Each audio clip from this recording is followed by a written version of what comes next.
రేయ్! ఎలా జరిగింది దారుణం? తన అనుచరుల శవాలను చూస్తూనే పిచ్చెక్కిన వాళ్ళ అరిచాడు గౌడ.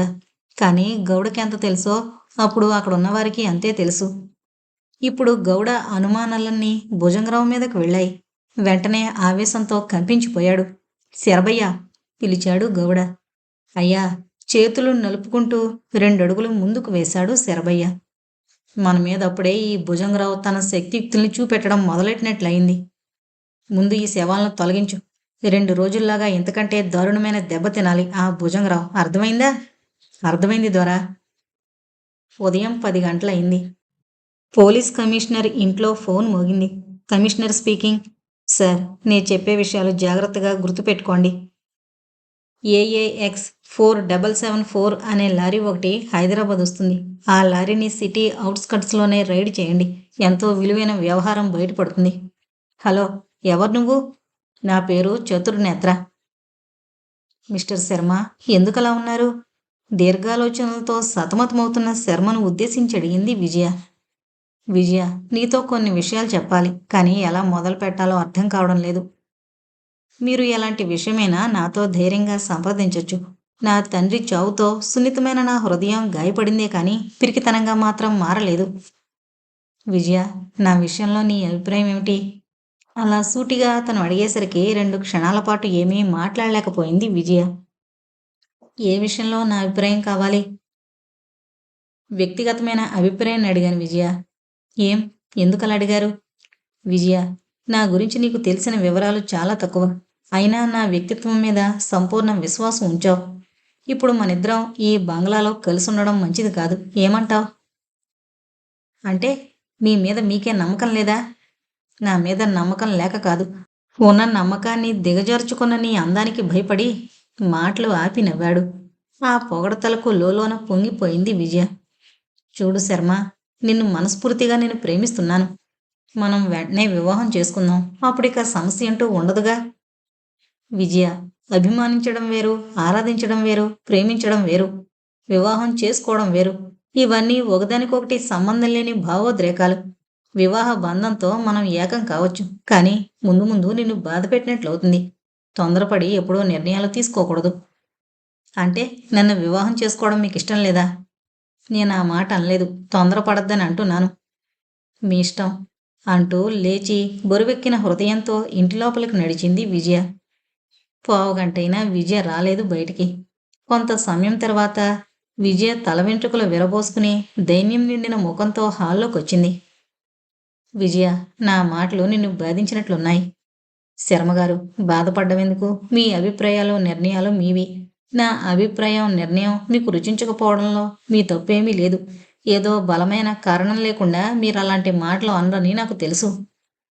క్షమించు విజయ, కొన్ని వివరాలు నీకు ఇప్పట్లో తెలియజేయలేను. అందుకు కారణాలు అడక్కు.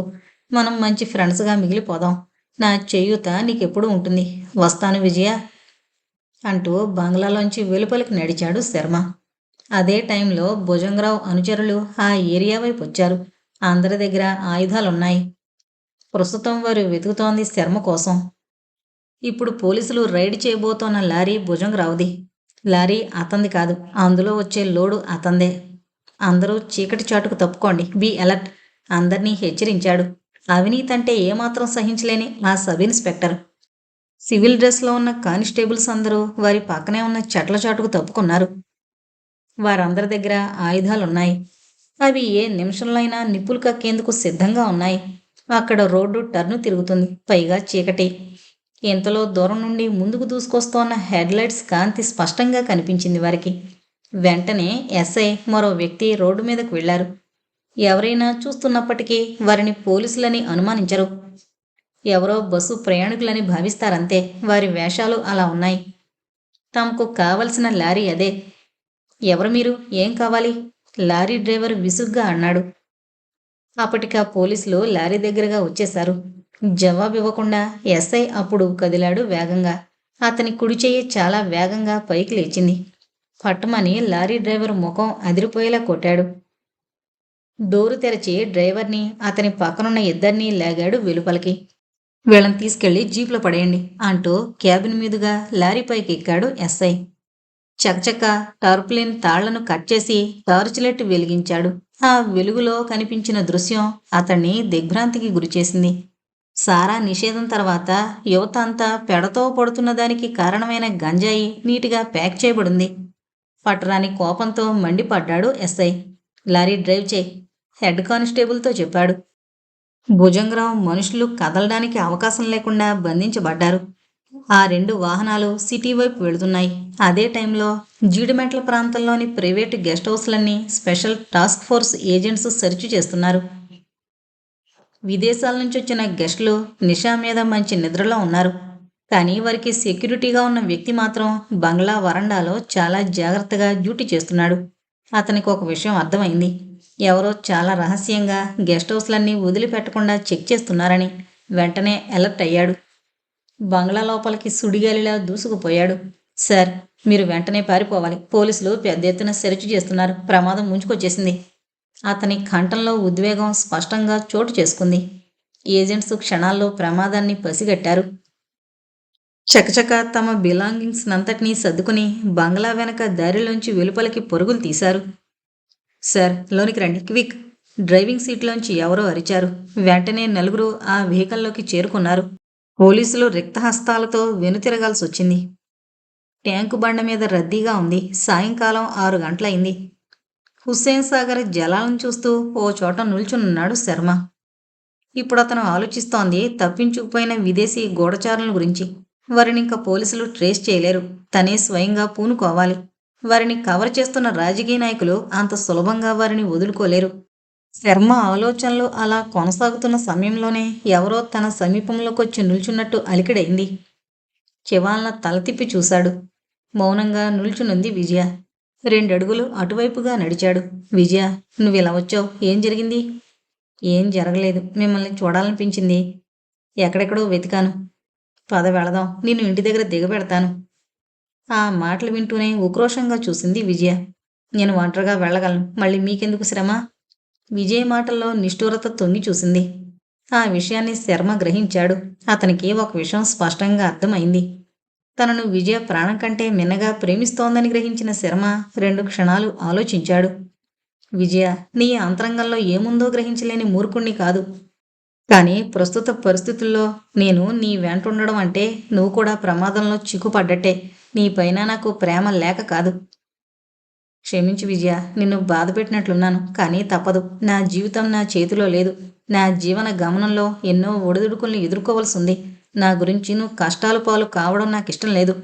తనలో తాను అనుకుంటూ చీకట్లో మరోవైపు కదిలాడు శర్మ. చాటు నుండి అంతవరకు ఆ ఇద్దరినీ గమనించిన ఒక వ్యక్తి నెమ్మదిగా శర్మను 40 గజాల దూరంలో అనుసరించడం మొదలుపెట్టాడు. ఆ వ్యక్తి police commissioner. Hyderabad city north లొకాలిటీలోని లేబర్ కాలనీ అది. అన్నీ పూరిపాకలే. అలాంటి పాకల్లో ఒక దానిలో ఉంటున్నాడు శర్మ. డబ్బు అయిపో వచ్చింది. ఇక మీదట ఏం చెయ్యాలో, ఎలా జీవనం గడపాలో అతని బుర్రకు అందడం లేదు. ముఖ్యంగా అతనికి విజయ్ ఇప్పుడు ఒక సమస్య అయింది. ఆలోచనలతో సతమతమవుతూ పాక ముందు నులక మంచం మీద కూర్చున్నాడు శర్మ.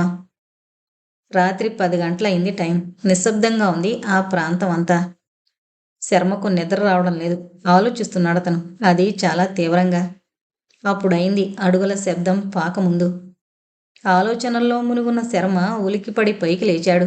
ద్వారం దగ్గర ఎవరో నిల్చునున్నారు. ఎవరిది? నిల్చున్న శర్మ గంభీరంగా అడిగాడు. మిస్టర్ చతుర్నేత్ర, నేను పోలీస్ కమిషనర్ని, గంభీరంగా ధ్వనించింది అవతల వ్యక్తి కంఠం. కరెంట్ షాక్ తిన్నట్టు బిర్ర బిగుసుకున్నాడు శర్మ. కంఠం పెగల్లేదు అతనికి. అలా కళ్ళార్పకుండా 1 నిమిషం చూస్తూ ఉండిపోయాడు అతని వైపు. రండి సార్, మీరు ఇటు రావడం ఆశ్చర్యంగా ఉంది. కానీ మీరు నన్ను చతుర్నేత్ర అని పిలవడం మరింత ఆశ్చర్యాన్ని కలగజేస్తోంది. మిస్టర్, నీ పేరు శర్మ అని నాకు తెలుసు. అంతేకాదు, ఏ కారణంగానో నీ మీద కక్షగట్టిన కొంతమంది నీ చెల్లాయి భావానిని చంపారని తెలుసు. కానీ నువ్వు పోలీసులను ఆశ్రయించలేదు. కూర్చోండి సార్, ఆ విషయంలో నా నిర్ణయం వేరు. తెలుసు మిస్టర్ శర్మ, నీకు మానవాతీత శక్తులున్నాయని, అవసరమైతే ఎలాంటి ప్రళయాన్నైనా సృష్టించగల శక్తి నీలో ఉందని నాకు తెలుసు. నవ్వి నులక మంచం మీద కూర్చున్నాడు పోలీస్ కమిషనర్. అందరిలాగే మీరు అపోహపడుతున్నారు సార్. నాలో ఎలాంటి అతీత శక్తులు లేవు. నేను సాధారణమైన వ్యక్తిని మాత్రమే. ఆల్రెడీ శర్మ, నీ మాటలు యథార్థాలు అయినా కాకపోయినా దయాకరం గారి అమ్మాయి విజయను మాత్రం అన్యాయం చేయకు. విజయ్ విషయం మీకెలా తెలుసు సార్? నాకన్నీ తెలుసు. విజయ్ నాన్నగారు దయాకరం గారు నాకు మంచి మిత్రులు. కమిషనర్ మాటలు పూర్తి కాకముందే శర్మ ఉలికిపాటుతో ఒక్క నిమిషం పాటు కంపించిపోయాడు. కమిషనర్ సార్, కంపిత స్వరంతో అన్నాడు. చెప్పు శర్మ, ఎనీ ప్రాబ్లం? మీరు అరెస్టు చేసిన లారీ డ్రైవర్ని చంపేశారు. లారీని పెట్రోల్ పోసి తగలబెడుతున్నారు. మీరు త్వరగా బయలుదేరండి. ఎవరు శర్మ? ఎవరా వ్యక్తులు? వాళ్ళెవరైంది వివరాలు తెలియవు, కానీ ముఖాలు చూస్తే గుర్తించగలను. కమా శర్మ, నా వెంట బయలుదేరు, క్విక్. మింటికి లేస్తున్న అగ్నిజ్వాలల మధ్య గంజాయి లారీ తగలబడిపోతుంది. లారీకి కాస్త దూరంలో సెంట్రీ, కానిస్టేబుల్, లారీ డ్రైవర్ రక్తపు మడుగుల్లో తేలిపోతున్నారు. ఫైర్ సర్వీస్ వాళ్ళు వచ్చారు అప్పటికే. మంటలార్పడానికి శతవిధాల ప్రయత్నాలు చేస్తున్నారు. పోలీస్ కమిషనర్ ఆ ప్రాంతానికి వచ్చేసరికి ఎదురైన దృశ్యం అది. భుజంగరావుని క్రిమినల్గా నిరూపించే సాక్ష్యాధారాలు కనుమరుగయ్యాయి. What happened? ఎస్ఐని అడిగాడు కమిషనర్. ఎలా జరిగింది తెలియడం లేదు సార్, కానీ మన శ్రమంతా వేస్ట్ అయింది. చూడు మిస్టర్, అంత మాత్రాన నిరుత్సాహపడనవసరం లేదు. మరో ప్రయత్నం చేద్దాం అని మిగిలిన ఏర్పాట్లు చూడమని కమిషనర్ వెళ్ళిపోయాడు. శర్మ అతని వెంట కదిలాడు. తన ఆఫీస్ రూంలోకి శర్మను తీసుకువెళ్ళాడు. క్రిమినల్స్ ఫోటోలుండే ఫైల్ని అతని ముందుంచాడతను.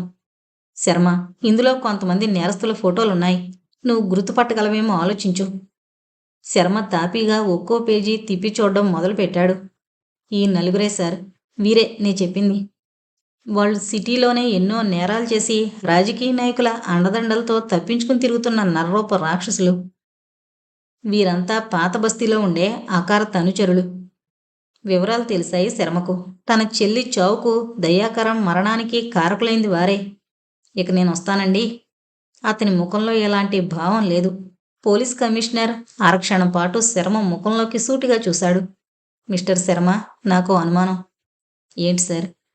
నిన్ను నువ్వు ఏ కారణంగా చతుర్నేత్ర అని ప్రకటించుకున్నావో ఎంత ఆలోచించినా అర్థం కావడం లేదు. శర్మ మౌనం వహించాడు. సార్, ఆ విషయం మాత్రం అడగండి. ఎందుకంటే మీతో అబద్ధాలాడడం నాకు ఇష్టం లేదు. అలానే నిజమూ చెప్పలేను. ఒకటి మాత్రం చెప్పగలను.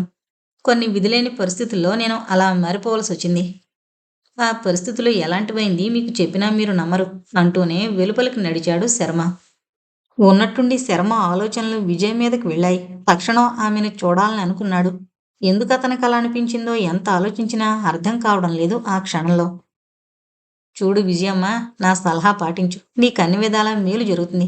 అలా కాదంటే నీకు అపకారమే జరిగేది నవ్వుతూ అన్నాడు గౌడ. అతని మాటలు విజయ్కి విపరీతమైన ఆగ్రహాన్ని కలిగించాయి. అయినా ఓర్పు వహించింది. మీరంటోంది అర్థం కావడం లేదు. విజయ, నీ చెప్పే విషయాలు అర్థం చేసుకో. నీకు శర్మ కావాలి, మాకు శర్మతో అవసరం ఉంది. మేము ఎలాంటి పొజిషన్లోనూ శర్మను వదులుకోవడానికి సిద్ధంగా లేం. ఆ ప్రయత్నంలో ఏం చేయడానికైనా సిద్ధంగా ఉన్నాం. ఆ భుజంగరావు అంత సులభంగా ప్రయత్నాలు ఫలించనీయడని తెలుసు. అందుకే నీ సాయం కావాలి. ఎందుకంటే శర్మకు నీ మీద ప్రేమ ఉంది, అభిమానం ఉంది, అనురాగం ఉంది. ఈ రహస్యాలన్నీ నీకు తెలుసు. ఎప్పటికైనా నువ్వు గ్రహించే ఉంటావు మా ఆలోచన ఏంటో. గౌడ మాటలు పూర్తి కాకముందే విపరీతమైన ఆవేశంతో విజయ అతని వైపు చూసింది. అప్పుడొచ్చాడు శర్మ ఆ ఇంటి ముందుకు. రే, ఎవర్రా నువ్వు? ఇంటి ముందు నిల్చున్న ఇద్దరిలో ఒక వ్యక్తి కటువుగా అడిగాడు. శర్మ పట్టరాని ఆగ్రహంతో పిడికిలి బిగించి వాడి మెడ మీద కొట్టాడు. మొత్తుగా మూలిగి అలాగే కిందకి జారిపోయాడు వాడు.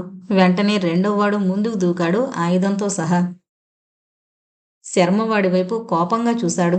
ఆ చూపుల్లో ఏ విధమైన శక్తి దాగుందో ఏమో, అలా నిర్వీర్యుడే చూస్తూ ఉండిపోయాడతను. గౌడ, కంగుమంది శర్మ కంఠం. అదిరిపాటుతో గౌడ, అతని వెంటుండే ఇద్దరూ తిరిగి చూశారు. కళ్ళల్లో నిప్పులు కురిపించేలా నిల్చునున్నాడు శర్మ. ఆ క్షణంలో శర్మ వాలకం చూడ్డానికి అదులా ఉంది. తప్పకుండా శర్మ ఏదో చేయబోతున్నాడనే అనుమానం అతన్ని ఆవరించుకుంది. రేయ్, వాణ్ణి ప్రాణాలతో బంధించండి, వదలకండి అరిచాడు గౌడ కోపంతో. అక్కడే ఉన్న అతని మనుషులు కదిలారు వేగంగా శర్మ వైపు. అదే వారు చేసిన పొరపాటు. అయితే గౌడ కూడా తొందరపడిందప్పుడే. తీక్షణంగా చూశాడు శర్మ వారి వైపు. ఏం జరిగిందో వారికి అర్థం కాకముందే విద్యుద్ఘాతాలు తిన్నవారిలా వెర్రిగా కేకలు పెట్టి విజయ పాదాల ముందు పడ్డారు వారు. గౌడకు మతిపోయింది. రేయ్ గౌడ, నువ్వెంతటి నీచుడువైంది నాకు తెలుసు. నీకు తగిన శిక్ష ఈ ప్రభుత్వాలు విధించలేవు. నువ్వు జీవించి ఉండడం చాలా ప్రమాదం. అందుకే నిన్ను చతుర్నేత్ర అయిన నేను శిక్షించదలుచుకున్నాను అంటూనే ముందుకు కదిలాడు శర్మ. అతని 2 చేతులు ఆయుధాలై గౌడను తాకాయి. వెర్రి గావుకేక పెట్టి వీధిలోకి పరుగు పెట్టాడు గౌడ. అప్పుడు వినిపించాయి చీకట్లోంచి రివాల్వర్ మోతలు 3 సార్లు. గౌడను వేటాడుతూ వచ్చిన భుజంగరావు అనుచరులు చీకట్లోంచి కాల్పులు జరిపారు. కెవ్వున చావు కేకపెట్టి విరుచుకు పడ్డాడు గౌడ. గౌడ చరిత్ర ముగిసిపోయింది. శర్మ ముందుకు 2 అడుగులు వేసి విజయ్ చేయి పట్టుకుని ఇంటి వెనక వైపుకు లాక్కుపోయాడు. భుజంగరావు మనుషులు అక్కడికి వచ్చేసరికి వారు చాలా దూరం వెళ్ళిపోయారు. అసహనంతో పచార్లు చేస్తున్నాడు భుజంగరావు. అప్పటికే గౌడ చనిపోయాడని అతనికి తెలిసింది. ఇప్పుడు అతను బాధపడుతోన్న సమస్య శర్మను గురించి. తన ప్రతి కదలిక, ప్రతి ప్రయత్నము శర్మకు తెలిసిపోతున్నాయి. అతని ద్వారా తనకు ప్రమాదం తప్పదు.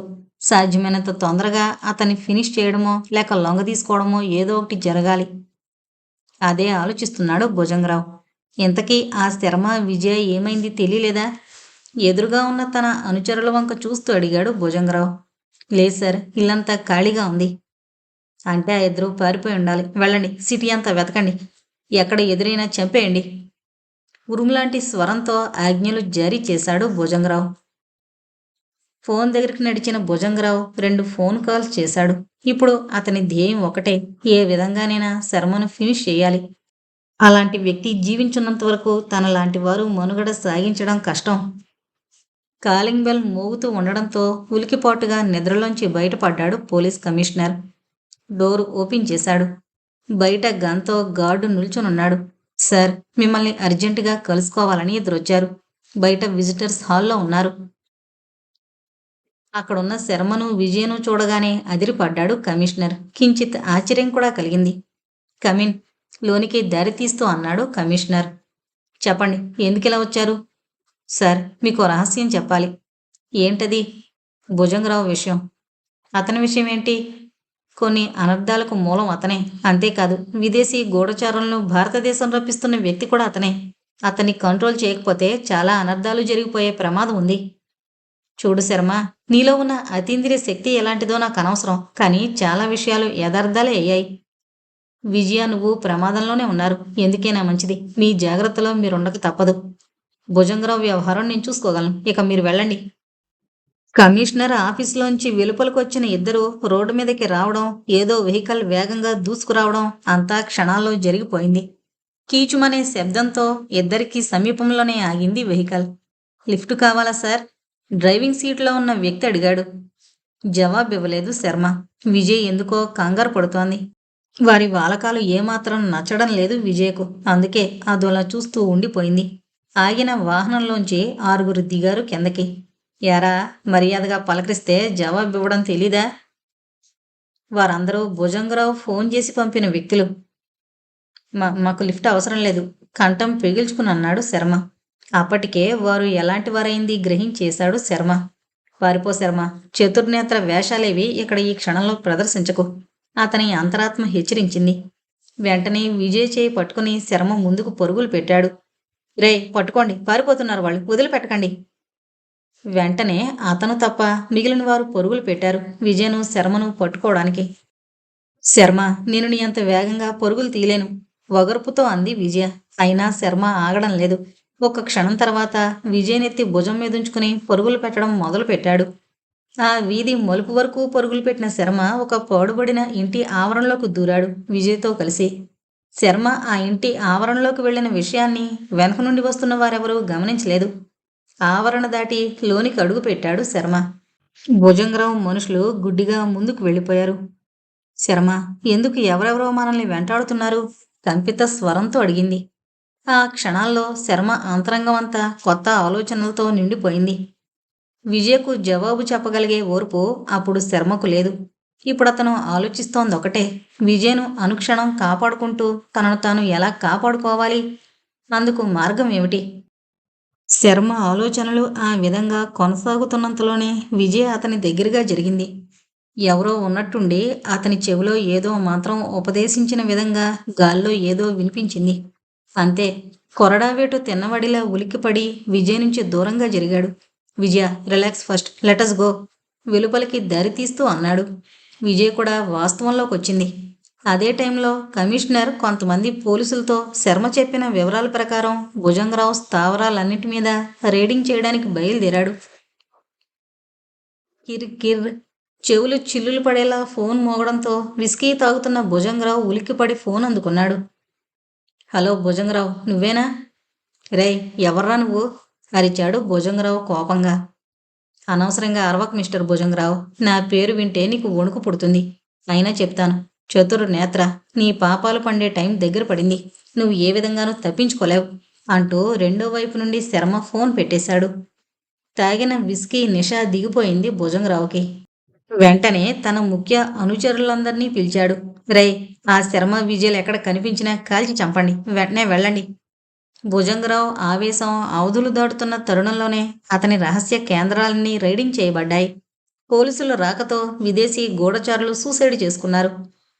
భుజంగరావు వ్యవహారం బయటపడ్డంతో అతనితో సంబంధాలున్న రాజకీయ నాయకులందరూ ముఖాలు చాటు చేశారు. ఈ విషయాలన్నీ గంట తర్వాత తెలిసాయి అతనికి. అప్పుడు ఆతృతగా కదిలాడు బంగ్లాలోంచి ఒంటరిగా, ఎలాగైనా ఢిల్లీ పారిపోవాలని. కానీ అతని కోసం చతుర్నేత్ర మోటివేసిన విషయం తెలీదు. బంగ్లా వదిలి ఎయిర్పోర్ట్ రూట్లో వెళుతున్నాడు కారులో భుజంగరావు. ముఖ్య దారిలో రోడ్డుకు అడ్డంగా ఎవరో నిల్చునున్నట్లు కనిపించడంతో సడన్ బ్రేక్తో కారు ఆపాడు. కిందకు దిగు భుజంగరావు. శర్మ కంఠం కంచులా ప్రతిధ్వనించింది. అదిరిపాటుతో దిగాడు కిందకి. ఎవరు నువ్వు? భయపడుతూనే అడిగాడు. చతురునేత్ర. వద్దు, నన్ను ఏం చేయకు. దయచేసి నన్ను వదిలే. నేను ఈ దేశంలోనే ఉండను. తెలుసు భుజంగరావు, నువ్వంతటి గొప్ప వ్యక్తివని అందరికీ తెలుసు. కానీ నువ్వు ప్రాణాలతో మిగలడం అసంభవం. ఎందుకంటే నువ్వు ఇంకో చోట ఇంకెన్ని దారుణాలైనా చేయగలవు అంటూనే తన బట్టల్లోంచి ఆటోమేటిక్ పిస్టల్ తీశాడు శర్మ. భుజంగరావు, నీలాంటి నీచులు, దేశద్రోహులు, హంతకులు ఈ పవిత్ర భూమి మీద జీవించరాదు అంటూనే పిస్టల్ ఉపయోగించాడు. ఆర్తనాదాలతో భుజంగరావు నేలకు రాలిపోయాడు. చీకట్లోకి తప్పుకున్నాడు శర్మ. ఆ రాత్రే శర్మ, విజయలు ఢిల్లీ బయలుదేరి వెళ్ళిపోయారు. మరుసటి రోజు నుండి సిటీలో అవినీతి కార్యకలాపాలు చాలా వరకు తగ్గిపోయాయి. ఇంతటితో చతుర్నేత్ర అనే నవల కంప్లీట్ అయిందండి. Thank you.